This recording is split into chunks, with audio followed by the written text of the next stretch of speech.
Il y a 15 ans, je terrorisais presque chaque mois la bibliothécaire de ma ville d'enfance avec la même question. Quel livre peut m'apprendre à avoir l'université directement chez moi? Sauf qu'au mois d'octobre 2012, au lieu de me lever les yeux au ciel comme elle le faisait à chaque fois, elle m'a dit « Thomas, je crois que le dernier prix Nobel de maths va te plaire. » Tiens, c'est son dernier bijou. Ce livre, c'est le seul que je peux relire chaque année depuis 15 ans et qui à chaque relecture va vous faire devenir l'autodidacte que vous avez toujours rêvé d'être. Le problème, c'est que ce jour-là, quand je suis sorti de cette librairie avec le livre en main, j'y croyais pas du tout. En fait, pour moi, si j'étais aussi désespéré et que j'harcelais autant que ça la bibliothécaire du coin, c'était parce que pour moi, devenir un autodidacte, quand je parlais d'université directement chez moi, c'est comme ça que je le visualisais, cette capacité d'apprendre quoi que ce soit directement de chez nous, à notre rythme, selon nos envies et nos intérêts, c'était pas juste une envie, c'était un rêve. Et depuis ces 15 dernières années, ce rêve, ça a toujours été un idéal que j'ai toujours voulu atteindre. Mais le truc,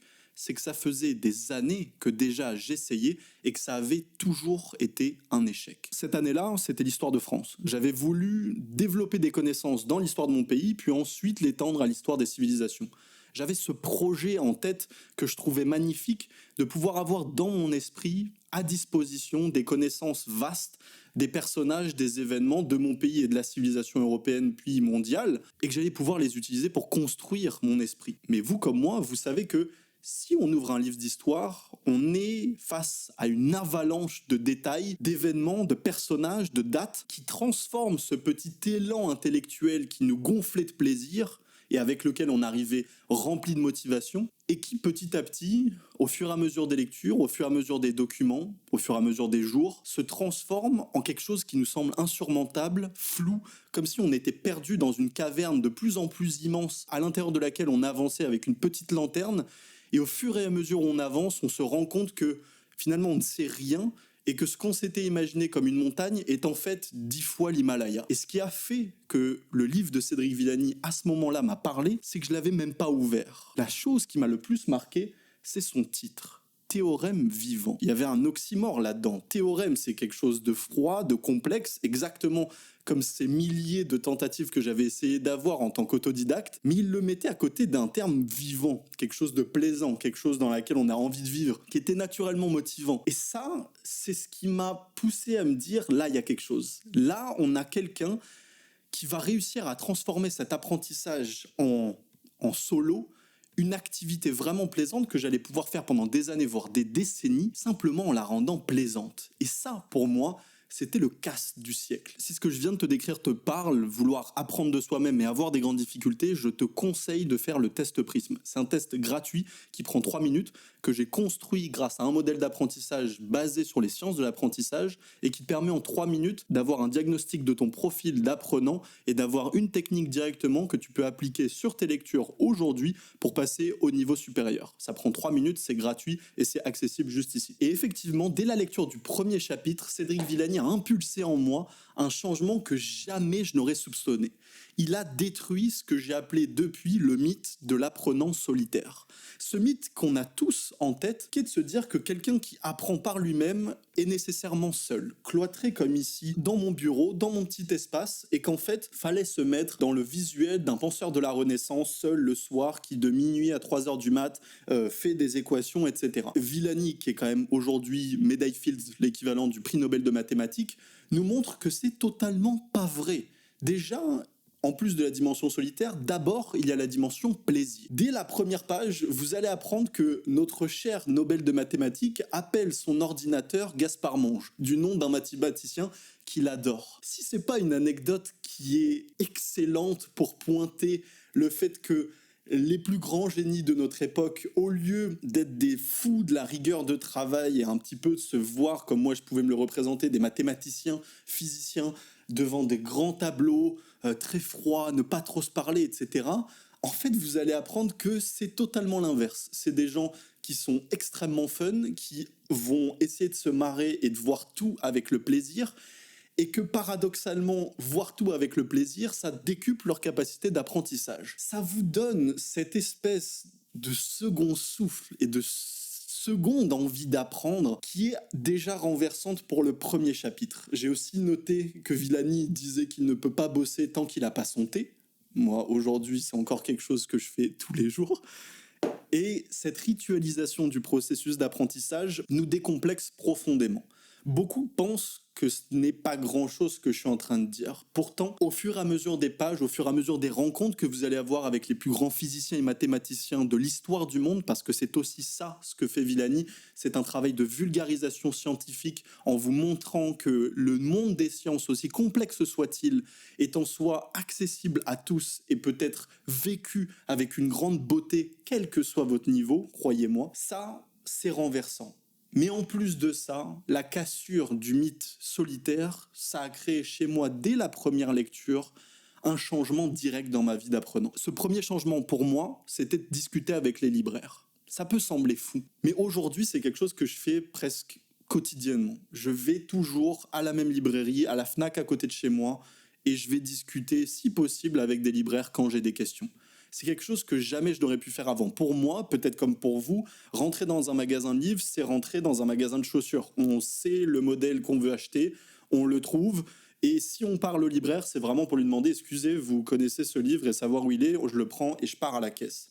Mais c'est pas possible. Villani nous le montre. Tout est discussion, tout est échange.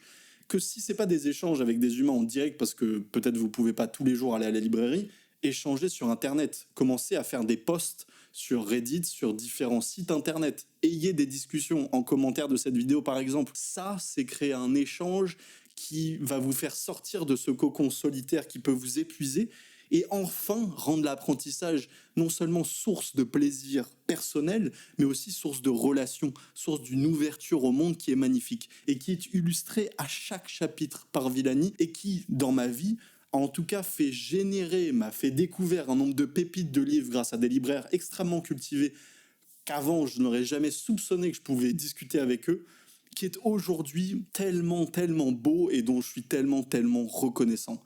Casser ce mythe de l'apprentissage solitaire. Maintenant, c'est clair. Rendre l'apprentissage plaisant, source de relations, c'est un premier pas gigantesque, mais ça ne nous permet pas d'avoir une méthode claire d'apprentissage, et c'est finalement ce qu'on cherche à avoir quand on lit quelqu'un comme Cédric Villani, c'est de se demander comment, au plus haut niveau possible, dans un domaine d'une complexité absurde pour nous, comment est-ce que ces gens-là s'y prennent? Quels sont leurs secrets? Et en fait, le secret que j'ai réussi à synthétiser de cette lecture de Théorème vivant, c'est ce que j'ai appelé le doute pavlovien. Théorème vivant se déroule sur plusieurs années, de à peu près 2 ans avant la médaille Fields jusqu'à son obtention et un petit peu après. On suit Cédric Villani aux 4 coins du globe et on suit surtout ses échanges avec son assistant de recherche, Clément Mouot, un autre mathématicien génial. Ce qui est extrêmement intéressant, ce qui est particulier dans ce livre, dans sa structure, c'est que vous allez avoir un nombre de chapitres très nombreux, mais très courts, ce qui les rend extrêmement addictifs, ce qui fait d'ailleurs, et en tout cas moi c'est le défi auquel je vous lance, je n'ai jamais pu lire ce livre en plus de 3-4 prises. Je le prends sur 3-4 soirs, je peux pas me l'enlever. C'est un des seuls livres où je suis assez surpris de le finir tellement vite, alors que ça fait 15 fois que je le relis. Ce qui est particulier dans cette relation entre Cédric Villani et Clément Mouot, c'est qu'ils mettent en avant le fait de ne pas savoir. C'est quelque chose d'extrêmement flagrant. Cédric Villani peut être face à un tableau et demander à son assistant de lui réexpliquer 4 à 5 fois la même chose. Et ce qui est encore plus intéressant, c'est qu'il ne trouve pas ça problématique. Aux premières lectures, quand je lisais ça, je me disais mais c'est fou quand même que quelqu'un qui soit aussi bon a besoin de temps de réexplication. Évidemment, les années m'ont montré que c'est moi qui n'avais pas compris comment est-ce qu'on apprend par soi-même et avec les autres. En fait, il n'avait aucunement peur de dire « je ne sais pas ». Et je pense qu'aujourd'hui, c'est une des critiques que je ferai aux intellectuels des plateaux télé et de manière générale aux intellectuels de notre ère du temps, c'est qu'aujourd'hui, on se presse, en tout cas c'est l'impression que j'en ai, je ne sais pas si vous êtes d'accord avec moi, mais les intellectuels ont besoin de montrer qu'ils savent rapidement, qu'ils savent précisément, qu'ils savent sur tous les sujets. Or, précisément, ces intellectuels-là, ceux qui font les plus grandes avancées, sont ceux que l'on entend déjà très peu, et en plus de ça, ce sont ceux qui n'ont pas peur de dire « je ne sais pas », et qui même, je dirais même, utilisent le fait de ne pas savoir, parfois même le doute, comme un mécanisme permanent d'apprentissage. C'est pour ça que je l'ai appelé le mécanisme pavlovien, le doute pavlovien. En permanence, se le répéter. Dès que je vois que je doute un petit peu, je le dis, et je demande une réexplication. à tel point que relecture après relecture, année après année, dans mes lectures, dans les discussions que je pouvais avoir, où je voulais bâtir des connaissances avec des gens intellectuels autour de moi, j'utilisais ce doute pavlovien et il a clairement changé ma manière d'apprendre. Et ça, c'est l'anecdote avec mon ami Danny, professeur de physique à l'université de Bogota anciennement, avec qui ça a été le plus flagrant. Avant de vous raconter cette anecdote, il faut que je vous parle des mails de Théorème Vivant. Théorème Vivant est jalonné à plein d'endroits des discussions par mail, des mails copiés-collés strictement entre Cédric Villani et Clément Mouot, pour que, quand ils sont à distance, c'est-à-dire la plupart du temps, vous voyez leurs échanges. Vous allez voir, dans ces mails, c'est très complexe, mais c'est pas grave. En fait, Théorème Vivant se lit, même si le cœur de ce que vous lisez d'un point de vue mathématique est incompréhensible pour le commun des mortels. Mais ce n'est pas grave, en fait, ça rend la lecture encore plus addictive. Quand vous allez lire ces mails, moi, c'est quelque chose que je me suis forcé au fur et à mesure des années, parce que les premières années, je les regardais, je me disais, bon, c'est incompréhensible, je saute. Mais les années passant, je passe de plus en plus de temps à chaque relecture à les lire et à comprendre ce que font les deux. À plein de moments, ils vont pointer des petits blocs de connaissances et ils vont, au fur et à mesure des emails, y revenir pour se les expliquer clairement. Et une fois qu'ils sont parfaitement compris, maîtrisés dans l'écriture, dans leur théorème, etc., ils les squeezent et ils passent à autre chose. Et ça a été au fur et à mesure un mécanisme que j'ai constamment appliqué et ça a littéralement tout changé. Et le jour où ça a le plus changé, c'est quand je regardais sur YouTube, comme je le faisais beaucoup et comme je le fais encore, des conférences, par exemple, d'Étienne Klein. À cette époque, je regardais des concepts sur l'énergie et beaucoup de conférences sur l'énergie, et j'étais tombé sur une définition de l'énergie que, même si j'appliquais ce doute et que je demandais et que je cherchais en ligne dans les commentaires une explication de cette définition, j'y arrivais pas. Et un soir, alors que je prenais une bière avec mon ami Danny, qui était lui ancien professeur de physique à l'université, je lui posais cette question et je lui disais, est-ce que tu as une définition en physique qui t'a beaucoup marqué? Et il m'a donné cette définition magnifique, renversante, je la connais encore aujourd'hui alors qu'on en a discuté une fois, c'est l'énergie et la manifestation de la symétrie temporelle de la réalité. Alors, si vous, comme moi, vous entendez cette définition pour la première fois, elle semble belle, presque poétique, mais extrêmement complexe. Il y a plusieurs blocs que l'on ne comprend pas. Et ce soir-là, quand j'étais avec mon ami Dany dehors, je disais, mais c'est fou comment ça m'intéresse, ça me parle, mais ces blocs mis un à un, ça rendait la chose un peu trop complexe. Et en fait, ça a été son mécanisme à lui. C'est qu'il m'a dit, l'énergie, ça, ok, c'est ce qu'on va définir dans la définition.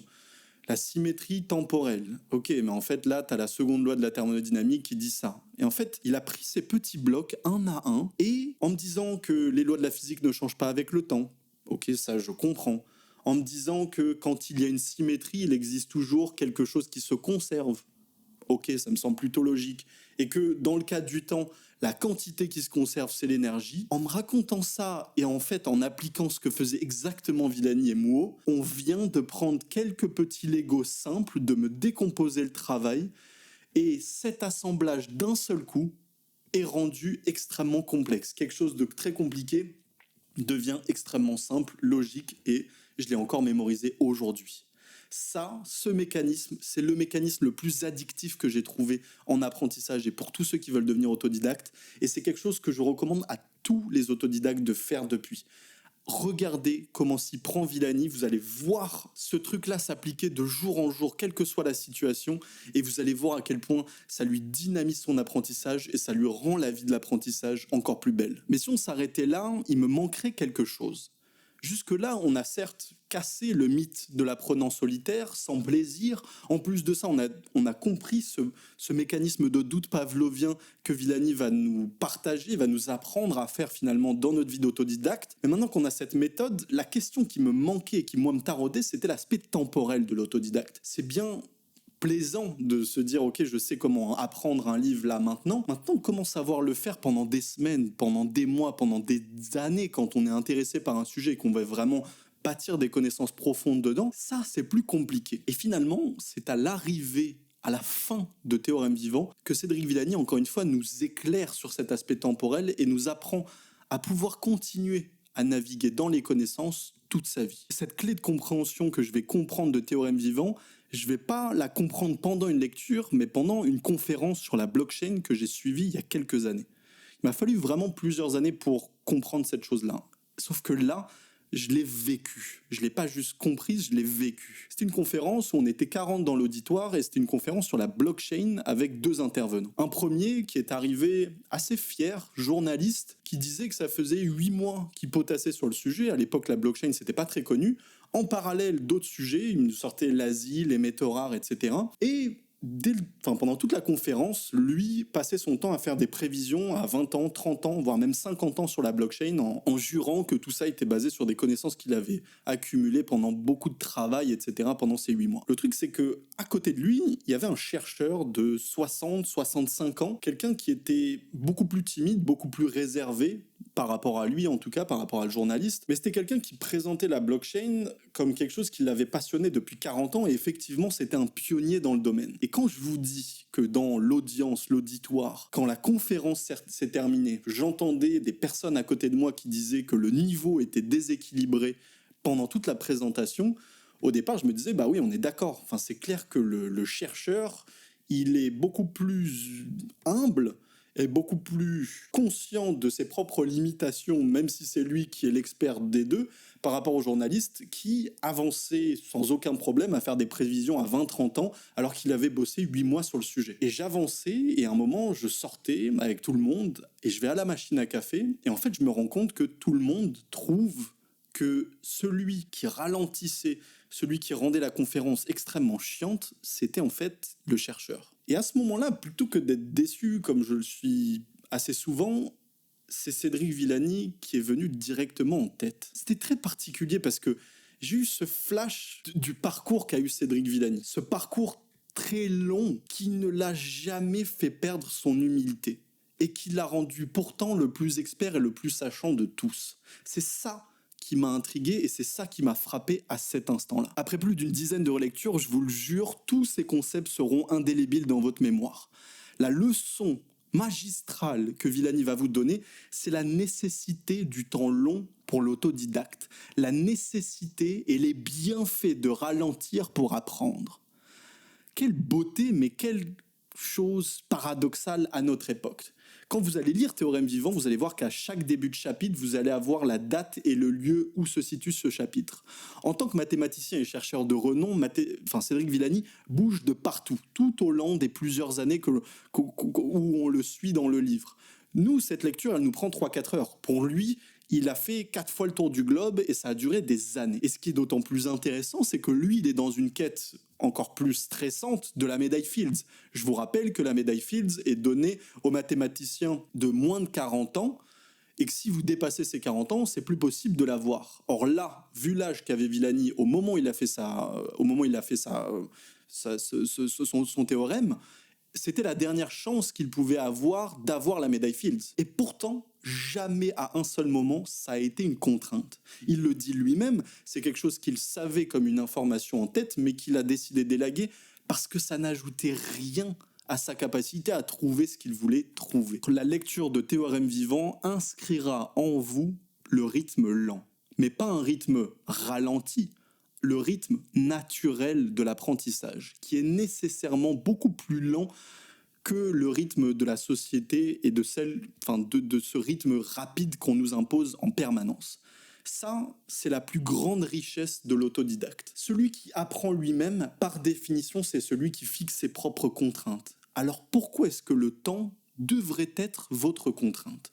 C'est la question qui m'a frappé à cette époque et qui aujourd'hui rythme mon apprentissage. Plus jamais la question de la temporalité n'est un frein pour moi.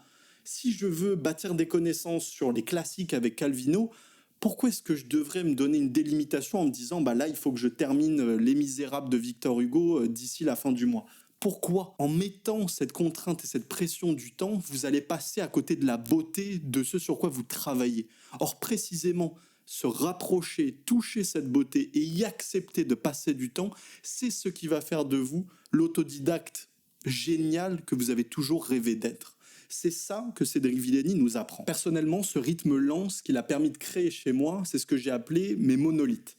Mes monolithes, c'est ces 3-4 sujets précis idées, concepts, problèmes qui sont les espèces de plaques tectoniques que vous allez pouvoir retrouver dans ma bibliothèque. N'importe où que vous regardiez dans les bouquins dont je vous parle, par exemple, un de ces monolithes, c'est l'apprentissage. Tous les livres dont je vous parle sur cette chaîne sont liés de près ou de loin à l'apprentissage. Pourquoi ? Parce que c'est un des sujets où, au fur et à mesure des années, des longues années, j'ai remarqué que c'est une ligne de tension qui est toujours présente en moi, qui va toujours m'intriguer, qui va toujours m'intéresser. Et je n'ai pas de contrainte par rapport à elle. Je laisse le fait de me dire, je peux avoir 20, 30 ans sur ce sujet.